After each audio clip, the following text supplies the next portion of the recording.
If you guys like the video, like the video. If you dislike it, dislike it. I do have my full length in the Patreon. Okay. If you guys like the video, like the video. If you dislike it, dislike it. I do have my full length up on Patreon and early access to non-seasonal and some seasonal shows on the YouTube memberships.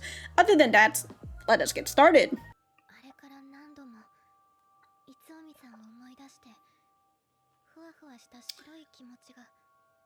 Powdery, pearly white emotions. Must be that crush that Rin is talking about. Here she is with Rin. Is that a different earring? The next day?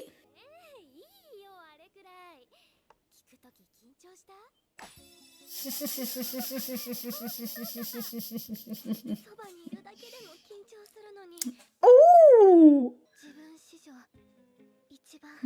Yeah, he wants to be in your world. Oh, you keep looking back at the text. How adorable. That was quite nice. Then let's go together next time. Yeah. Well, I've got to head to the airport. Is this the Air Force? What? There were some boys around until a moment ago. Dude, that other girl, when she was speaking English, she has such a flair to her. Doesn't meet many deaf people. That is a question. Well, off he goes. You gonna go after him or no?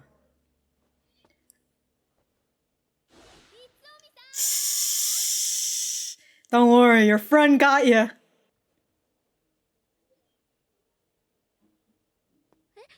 Oh, thought I was just gonna wave. He's coming back. Makes me squee.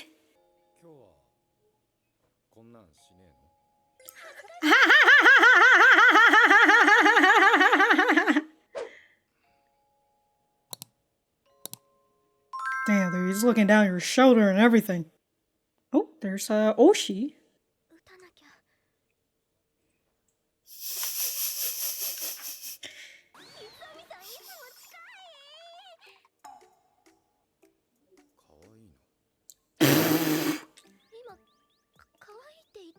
Are you mishearing it?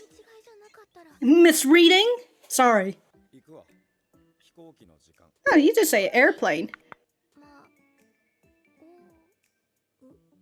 The demon. The demon lord. Laos. I'll just text you it. Going to Laos for a bit. Dude, this man's just straight chilling.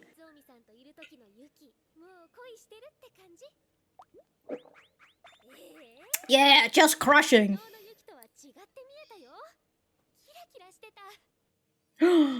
Glowing. Must be from all that white powder you've been inhaling. Guess we're gonna find out, huh? Oh, he's the designated childhood friend. Ooh.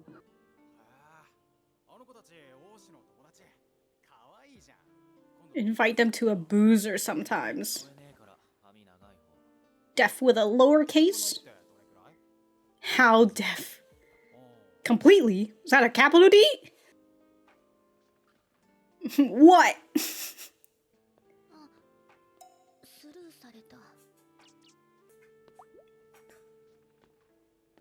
Speak, that's amazing. All he does is say mean things to me and sign. That's right, yeah, he actually learned sign language. Just to talk shit to you. Do you want souvenirs or do you not? Oh, shit! Crushing or being in love? Say, you were crushing on the boss, right?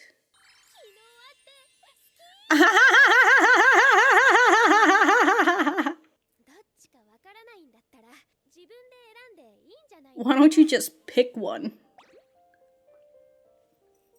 Why not? She used a water emoji. Oh shit. Oh, he's, you can't hear either?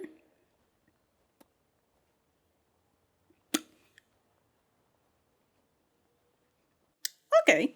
Interesting. 泉 Izumi. 王子もたまにはいいことするんだね I guess you can be a good Samaritan sometimes. やっぱり聞こえない人って大変だろうね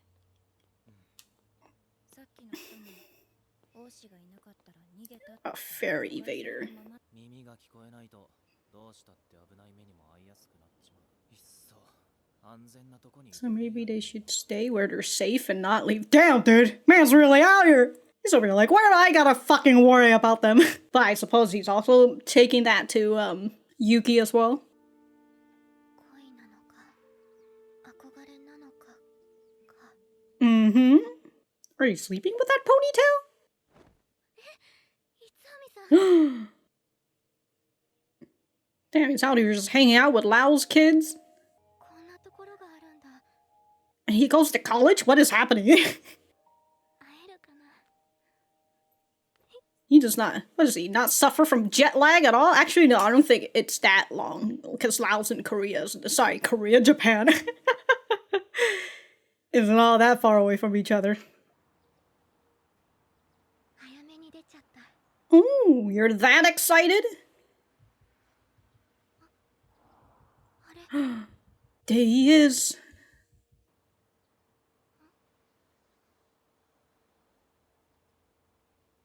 おはよう Oh. Look at him learning. 自分の指先ぎこちない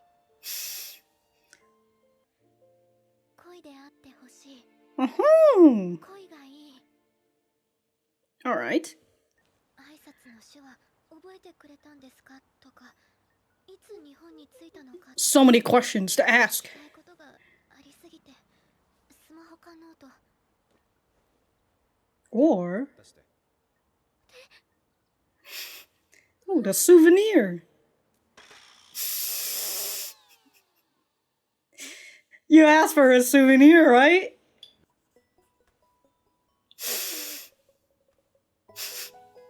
Such a cute smile. Oh no, he's going in for the pet. 何か話しているかもしれないけど顔上げられなかった Would you even be able to? His hand is blocking the way. 私の知らない世界私が通っていたろう学校は School for the 幼稚園から deaf. 高校まで全部同じ敷地内で Nursery to high school. Wow. だった 4 students. The lights up for the kids. みんなが優しくて温かくて安心できる場所 You felt safe there. ここが私の世界のすべてだった Living in more or less a bubble, but I mean, that's school in general, I feel. でもそれでも私は Mm-hmm. Could you feel in the case of the grass is greener on the other side? And then she dyed her hair pink. 盛り上がってるいろいろいつおみさんのこととか話したいけどでも会う約束して Yeah, don't want to interrupt her conversations, right? Oh, is that Oushi? Yeah, it is. 何ぼーっと突っ立ってんの友達待ってる春休みどうすんのって The plans for spring break. いいよそんなの話さなくて Mm. 気になってるくせに Oh, you've been childhood friends, huh? あの人2年のパソコンテイクやってくれてる It's on your laptop for それ you. が何 The second year. Okay. 友達ねえ王子くんの手話には Always so 手 pointed. があって時々弱々しく力の入らない指先が Interesting. 本当は心配してくれ You てるん must be じゃない worried for me deep down. Wow. That's an interesting... I like that. Why the heck did you have to come to college? Yeah, now I gotta worry for you. Feck!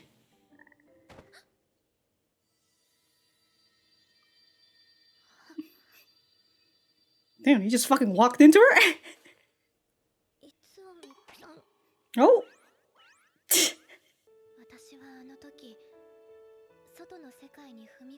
I'll put our foot into the outside world. So many things I didn't know about.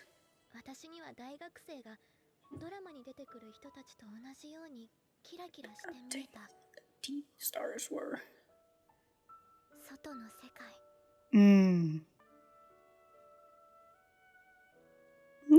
He's just staring.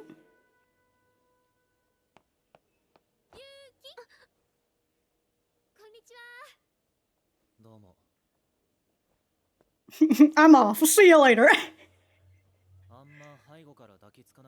Avoid suddenly clinging to her from behind.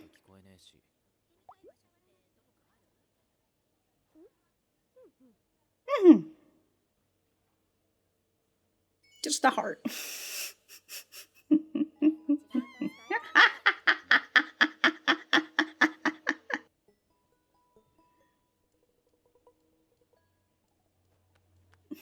I always love the beady eye style. What does that sign mean just now? Are you doing good or hanging there?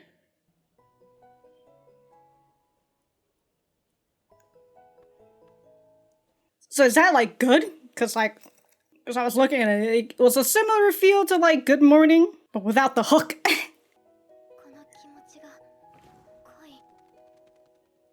Wow. Wow. Who would have thunk? Very nice. Now what are you gonna do about it, Yuki? Okay, so we did not see the rest of the cast, but we did get to see more of Oushi, the childhood friend. Was this the song that I said reminded me of Doraemon? The preview. I forgot. Oh, you're like, wow, this is nice. It's just... Alright, well, hopefully that doesn't happen again next week.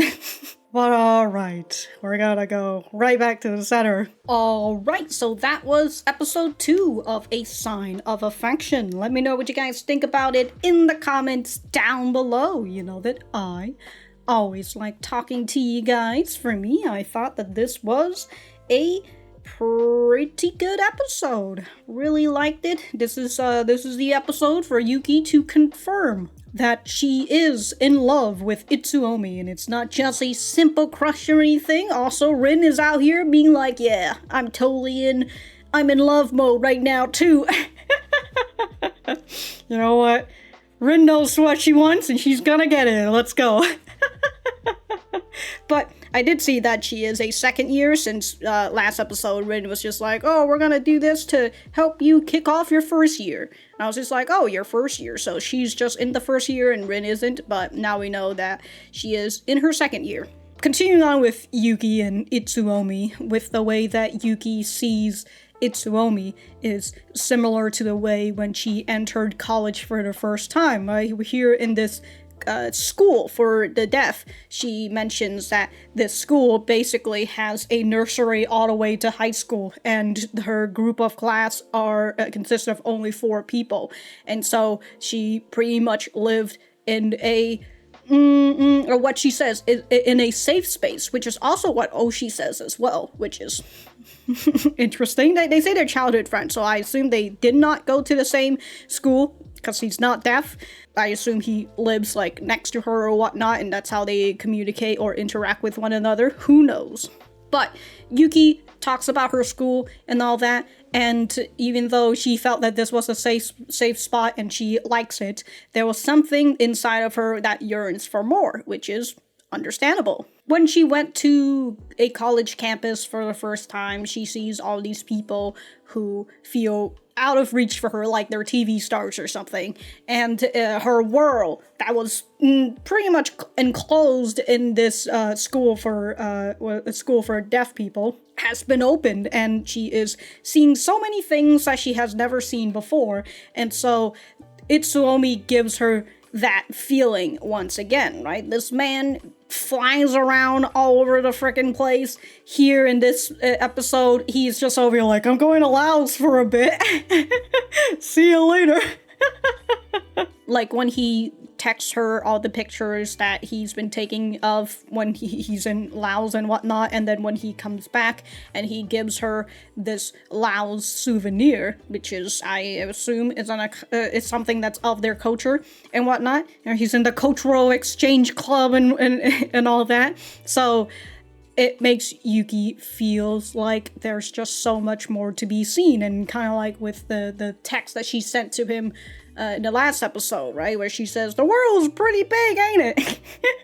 He's just like, yeah, it's a big place. So here he is broadening her view of the world not once again, but broadening her view of the world once again, I suppose. And in the end, Yuki decides that it's love after all. Wow, how cute and adorable. Very nice, dude. Very nice. But throughout all this searching of whether it's just a crush or whether it's love or not, we are interjected with Oushi, who is the childhood friend of Yuki, and he knows sign language. And Yuki says that he only says mean things to her in sign language, but also it's the fact that he actually learned sign language. You know, he could just be out and about saying mean things to her and she has to read his lips about it, but why do that when you can say it straight to her heart? The dedication, you know? And also the way that Yuki describes his fingers and the way that he communicates to her, right? That his fingers are very pointed, but at the same time they're very meek. I really like that description because it's also a really nice way, because like I haven't really thought about that because, you know, I don't really know deaf people, nor do I know sign language, but I like that that's in a way to explain a person's personality or a person in the way that they talk to you. In the same way that we, the people who say stuff, are able to hear other people's tone, right? So that's what I'm trying to say, that Yuki can kind of figures out his tone through his fingers. Kind of like how we can figure out other people's tone and whether they're being a little mean or catty or whatnot, but then we can also see in their expression or in the way of their actions and such. And so Oushi, despite him saying mean stuff to her, he is a worrywart, I would assume, right? He worries over her, and he sees that she's out here talking with this dude that he doesn't know who it is, and he's just like, "Yo, dog, what's going on here?" I'm not gonna go for like the whole, oh, he has a crush on Yuki until they show it, but I'm not going to assume that. I just assume that he is more or less worrying about her and worrying about whether she's going to meet somebody who's going to take advantage of her or whatnot. Who knows, right? So I'm just going to assume that for the moment. But in the next scene that we see him, he communicates with a man who is deaf and tells him that he forgot to pay his fare. And like all the other people, right, they kind of just saw him walk away and didn't pay his fare or anything. And so they're just kind of like, oh, he's just a fucking rude asshole. But he's not, he's just deaf. He couldn't hear it. And so he goes back to pay the fare, I would presume. And then we're introduced a little bit to Izumi, who knows Oushi, and she kind of tells him like, oh, I guess you can be a good Samaritan at times, just to really put into his character that he's not a nice guy. And I think it must be Izumi who says life must be difficult for the deaf, I believe, because he says yeah. And so she says, if it weren't for you, the guy might be mistaken for a fare evader. She looks over at him and he says, I guess it's easier to put yourself in danger when you can't hear. So maybe they should stay where they're safe and not leave. And it's like, whoa, dude, whoa. I was thinking about the whole thing that like perhaps he does care about Yuki in general, right? He worries about her. But at the same time, you know, maybe he's fucking tired of worrying about her. But is it a bit of a prejudice to think about that? Let me go search up the word prejudice, hold on. Preconceived opinion that is not based on reason or actual experience. Dislike, hostility, or unjust behavior deriving from unfounded opinions. I suppose not. Just because perhaps that's what he gathers from his experience. It's not unfounded experience. Or I'm about to be confused. But the way that he sees deaf people is just that they're just people who needs to be babied and coddled, I suppose, you know? They need to stay in their safe zone and not fucking leave, yo, and just let us able-bodied motherfuckers live on with our lives and not have to worry about these disabled people, you know? But yeah, when Izumi goes and says life must be difficult for the deaf, I'm just over here like, yeah? You know? What?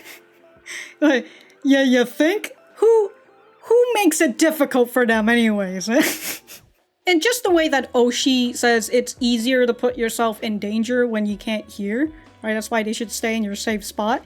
And it's like, okay, you know, fuck everybody who can't hear, can't see, can't walk. Get out of here. Or like, whose brains aren't, what is it? It's like, sometimes I don't even know if like these words are like offensive nowadays. Is it mentally handicapped? You know, fuck any of these people who are not like us, superior able-bodied people. Okay, to reiterate myself, in case I got lost in the sauce somewhere, Oushi perhaps has that touch of care for Yuki because they've been friends for a while, but at the same time, you know, perhaps he's just tired of worrying over her, and in a way, it kind of feels like he would rather just, you know, coddle her and not see of her as her own person. Wide assumption, maybe. But then the way that he sees the community, like the deaf community as a whole, where he says it's easier, why don't they just stay in their safe spot, right? And not have to make me go out of my way to help these people when they could just stay in their fucking safe zone. Why do I have to go out and help these people, you know? Why do these handicapped people get their own parking spot anyways? Fuck them, am I right? There she is. They're deep in conversation. I'd like to talk to her about a bunch of stuff concerning Itsuomi-san, but it's not like we made plans to meet up or anything. And then he pokes her from behind. Right, instead of running up to like what Rin does, just runs up and just fucking grabs her. So he sees her, right? What are you standing around for? I love the way that they're animating the sign language, because it feels very real, because like when they do the sign language and stuff, it goes along with like their facial expression as well. So I really like that. It's kind of like when he did his sign language to the other to the deaf guy, he made that noise. Ow, that fucking hurts. Oh my god.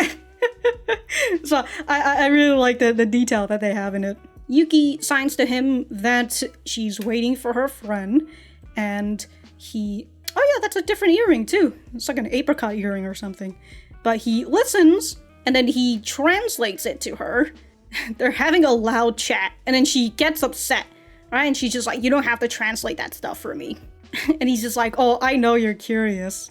But she doesn't respond back to him. And like, whether she's curious or not, you know, it's...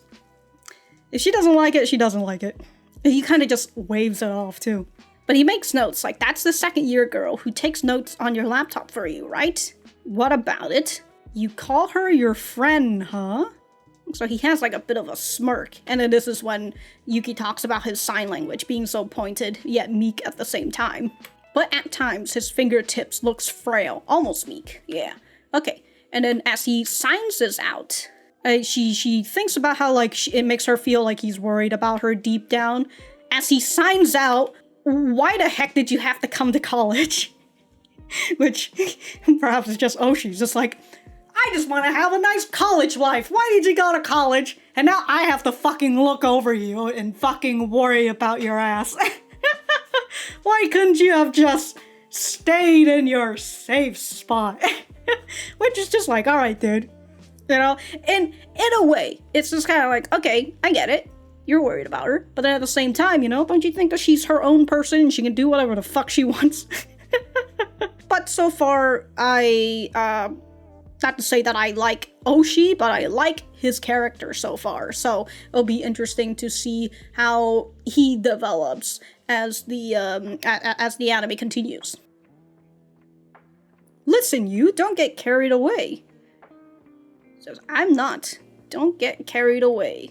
Okay, okay. It was also after Itsuomi came over, right, and pet her, which I was just thinking. I was like, if it wasn't a guy that you were crushing on or a guy that you're in love with, God, just imagine. You're over here, you finish brushing your hair, doing stuff, whatever with it, and all that, and then some dude just comes over, puts his hand over your head and just ruffles your hair.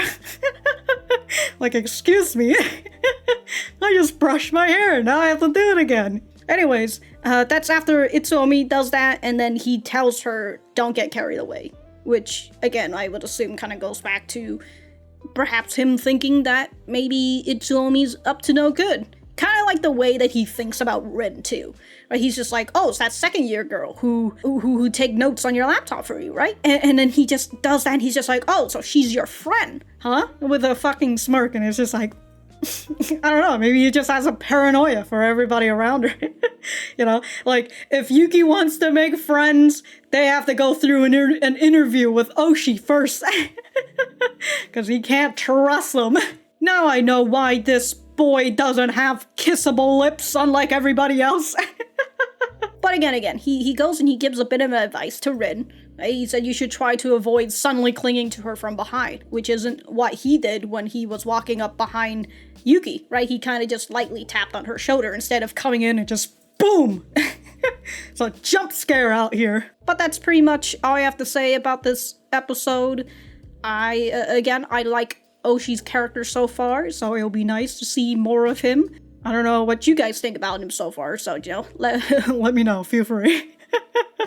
And, yeah, I'm excited to see the rest of the cast, and, you know, and finish introducing everybody and all that, so we'll just have to see. If I have anything else to say, I will write it in the description down below. Thank you guys for sticking around, and I will see you guys in the next episode.